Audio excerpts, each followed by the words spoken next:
Sir ఇప్పుడు కుమారి ఆంటీని సోనూ సూద్ కలిసారు నిన్న. అయితే ఇదంతా ఏదో ఒక పబ్లిసిటీ స్టంట్ అని అర్థమైపోతున్నప్పటికీ అంటే ఆల్రెడీ ఫేమస్ అయ్యి మళ్ళీ తెర వెనుకకి వెళ్ళిపోయిన కుమారి ఆంటీని మళ్ళీ సోనూ సూద్ వచ్చి లేపిండ్రు అనుకోవచ్చా? ఆ కుమారి అంటే అన్న ఆవిడ అన్నదాత సుఖీభావులాగా ఒక 100 రూపాయలు తీసుకుని నాన్ వెజిటేరియన్ ఫుడ్తో సహా తిరగలంతా పెట్టేది అనేది ఒక పేరు వచ్చింది మన ఇంటి పక్కనే అనుకుంటా. నేను వెళ్దాం అనుకునే లోపల రచ్చరచ్చ అయిపోయింది. మా స్టూడెంట్లు అడిగాను ఒకసారి రండి తీసుకెళ్ళండి అని. ఏం సరే సరే తిందామని చెప్పేసి నాకు అలా రోడ్డు పక్కల తింటే ఇష్టం యాక్చువల్గాను.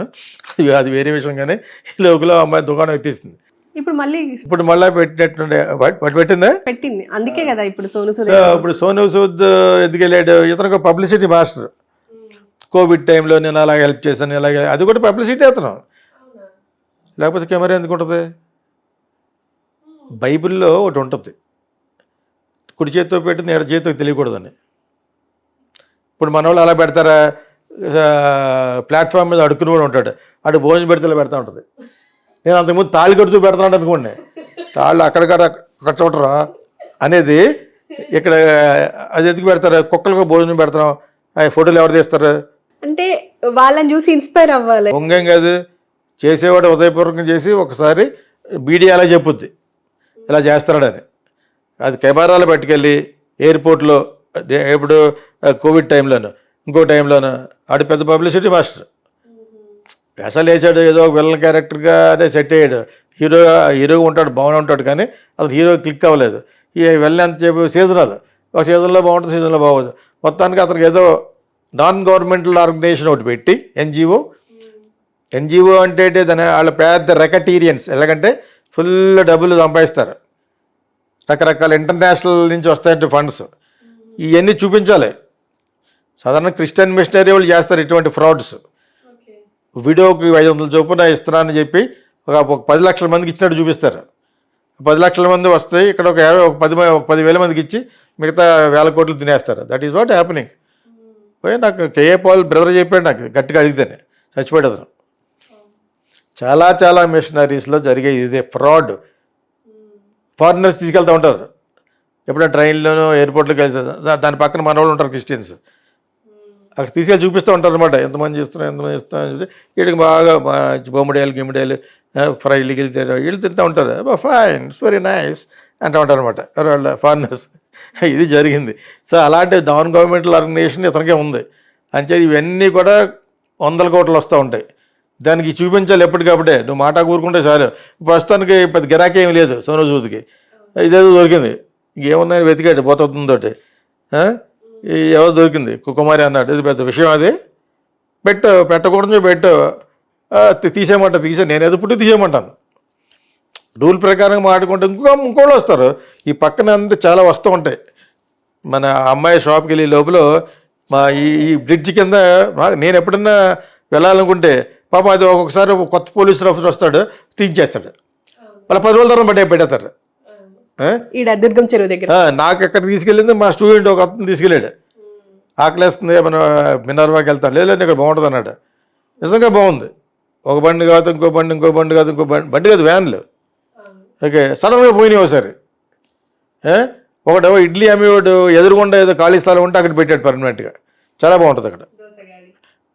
అదేదో ఉంది గాడి, కరెక్ట్. సో అప్పుడు లోపల కారు కూడా ఈజీగానే ఉంటుంది. ఒక సాటర్డే తప్పితే మిగతా అన్ని చోట్ల బాగానే ఉంటుంది.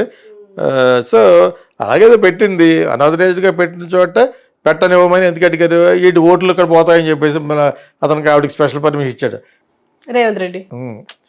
అలా కాదు, ఇస్తుంటే ఒక ప్లేస్ కింద పెట్టి ఒకటి విజయవాడ రాజమండ్రిలో ఒక చోట చూశాను, ఈట్ స్ట్రీట్ అని. విశాఖపట్నంలో కూడా ఉంది, గవర్నమెంటే పెట్టింది అది. వీళ్ళు అది కడితే అక్కడ ఉండొచ్చు, ఈవినింగే ఉంటుంది. అది పగల ఎవరు తింటాడు అక్కడ. దాని పక్కనే నేను ఉండే స్టార్ హోటల్ మంజీరా సరోవర్, నేను అక్కడికి నడుచుకుంటూ వెళ్ళిపోయి తింటూ ఉంటాను అనమాట. సో సోనూ సూద్ అనే వ్యక్తి ఆల్రెడీ అతని మీద దాని వివాదం అనలేవు, కానీ నాన్ గవర్నమెంటల్ ఆర్గనైజేషన్ ఉన్న ప్రతి ఒక్కడికి వెనకాల ఇవన్నీ ఉంటాయి. ఊరికి నేను చేస్తారు. ఇప్పుడు ప్రస్తుతానికి ఏ సబ్జెక్టులు లేవు, సేవా కార్యక్రమాలు లేవు. సేవా కార్యక్రమం ఇంత ఉంటే అంత చూపిస్తేనే నాన్ గవర్నమెంట్ ఆర్గనైజేషన్కి ఇది ఉంటుంది. చాలామంది పంపిస్తారు, ఇక్కడ అమెరికా కెనడా అన్ని చోట్ల నాన్ గవర్నమెంట్ ఆర్గనైజేషన్ పలానా చేస్తున్నా, రోడ్డు పక్కన ఫుట్పాత్ మీద అమ్ముకునే వాళ్ళకి అన్యాయం జరగకుండా ఉండడం కోసం నేను ఒక 1000 మందికి ఒక్కొక్కడికి ₹1,00,000 ఇస్తానంటాడు, లేదా 50,000 ఇస్తానంటాడు. అర్థమైందా? ఇది మామూలుది కాదు, ఇది చాలా పెద్ద అమౌంట్. ఇది సినిమా ఫీల్డ్ అసలు రాజకీయమే లో రావటమే ఇది సంపాదించుకోవడానికి. నాన్ గవర్నమెంట్ ఆర్గనైజేషన్ అంటే ఎన్జిఓస్, వాళ్ళు సంపాదన చూసి కళ్ళు చెదిరిపోతాయి. ప్రతి ఒక్కతే డబ్బున్న వాళ్ళు పెళ్ళాలందరూ ఒక్కరితో ఒక నాన్ గవర్నమెంట్ ఆర్గనైజేషన్ పెట్టుకుంటుంది. నేను అది చేస్తాను ఓ మంచి పేరు పెట్టుకుని పబ్లిసిటీ ఖర్చు పెడతారు వాళ్ళు. నన్ను ముందు పబ్లిసిటీ చేస్తే ఫేస్బుక్లో డెఫ్ అండ్ టెంప్ చేస్తామని, ఒకటి కాదు అలా కొన్ని వందలు ఉంటాయి.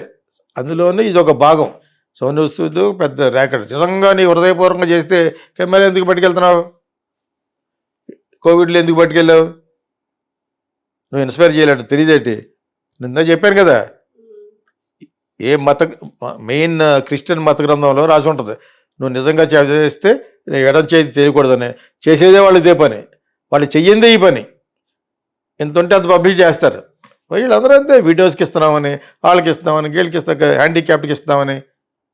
ఇటువంటి దాంట్లో పెద్ద గ్రూప్ ఏంటంటే అంతర్జాతీయ గ్రూప్ యూనిసెఫ్ అనే సంస్థ. అది international non governmental organisation. Okay, ఇప్పటి నుంచి నేను దానికి ఒక 30 ఏళ్ళ క్రితం నన్ను అడిగారు ఫిల్మ్ మేకర్గా చేయమని. 4 చిన్న బిట్స్ చేసి ఇచ్చాను.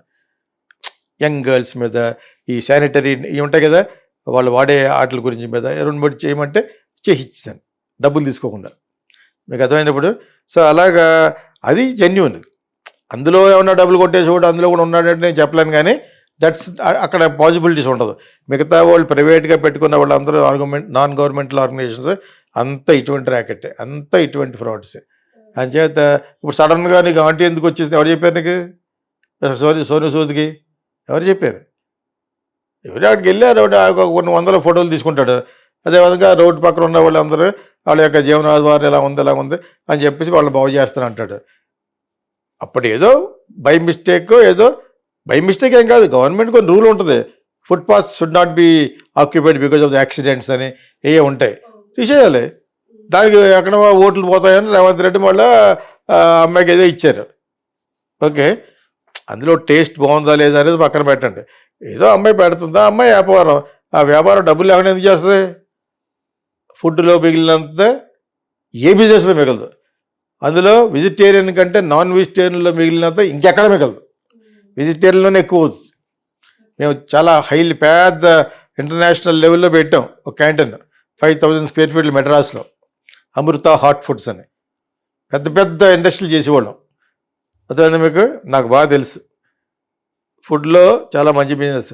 అదే హోటల్లో కూడా పలానా చోట బాగుందంటే తింటలేదు, బయట 30 రూపాయలు, ఆ చట్నీస్కి వెళ్తే 160 రూపాయలు. ఎందుకు అక్కడ? ప్రతిరోజు అయ్యే చట్నీలు, మన ఇంటికాడ చేసుకున్న చట్నీలు ఇంకా బాగుంటాయి. అక్కడికి మళ్ళా ఇది కూడా ఎవరో ట్యాప్లో వచ్చిన ఎక్కువ ఇస్తారన్నమాట. నేను ఒకసారి చాలాసార్లు కామెంట్ చేశాను, చాలా కాలం తర్వాత ఇప్పుడు చిన్న బిస్లరీ బాటిల్ ఇస్తున్నారు. అన్నీ దోచేసుకోవడమే. 165, 170 విత్ ట్యాక్స్ అన్నీ, ఆ ట్యాక్స్ కలిసి ఒక ఇడ్లీ దోశ తిన్నాయి, ఒక కాఫీ తాగితే you have to pay 400 and odd చట్నీస్లో. అటువంటిది రోడ్డు మీద అమ్మాయి 100 రూపాయలు భోజనం పెడుతుందంటే వెళ్తారు చాలామంది. మామూలు వాళ్ళే కాదు, చాలామంది వెళ్తారు. కారులో ఆపు తింటాడు, ఇంతంటే తింటాడు, వేడివేడిగా వేసేస్తుంది. ఎవరు చేసినా ఏమాత్రం కొంచెం టేస్ట్లో పెట్టినా అది చూస్తారు, తింటారు. అక్కడ ఫుడ్ బాగా పెడితే డెఫినెట్గా తింటారు. 10 సార్లు తింటే 11వ సారి బాగుంటాడు, ఆ పాడైపోయింది యాంటీ మెస్ అంటారు అనమాట. అంత తప్పితే ఈ సోనూ సూద్ వెళ్ళిన కారణం వచ్చి ఓన్లీ టు మేక్ మనీ. ఎందుకంటే పెద్ద పెద్ద ఆర్గనైజేషన్కి అప్లై చేసుకుంటే ఇంటర్నేషనల్ లెవెల్లో డబ్బులు సంపాదించడానికి కొంత టైం పడుతుంది ఒక ఎన్జిఓకి. ఆ స్టేజ్ దాటిపోయాడు అతను. కోవిడ్లో బాగా సంపాదించాడు పేరు. The more name you get, ఎక్కువ మందికి నేను హెల్ప్ చేస్తానని అది ప్రూవ్ చేయగలిగితే ఎక్కువ డబ్బులు. క్రిస్టియన్ చేసే పని అది. ఒక్కొక్కడు ఒక చర్చ్ ఎంత కడతాడు? ప్రతి ఒక్కరు ఒక చర్చ్ ఉంటుంది. ఓకే, దాన్ని అమెరికాకి, స్వీడన్, ఈ క్రిస్టియన్ మిషనరీస్, అవి మామూలు డబ్బులు కాదు, కళ్ళు చెదిరిపోతాయి. అక్కడికి వెళ్ళి వచ్చి వాళ్ళని తీసుకొచ్చి వాళ్ళు రిప్రజెంట్ చేసి వాళ్ళు వస్తారు. షార్ట్లు గెస్ట్లు వేసి కనబడుతూ ఉంటారు నాకు అప్పుడప్పుడు. వాళ్ళని ట్రైన్లో వెళ్ళినప్పుడు కనబడతారు. వాళ్ళు సూట్ కేసులు మోహేస్తూ ఉంటారు అనమాట. అదేంటే సో ఇటువంటివన్నీ మనం మాట్లాడుకుంటే మాట్లాడుకోకపోయినా తెలుసు, చాలామంది తెలుసు, తెలియని వాళ్ళ కోసం చెప్తున్నాం.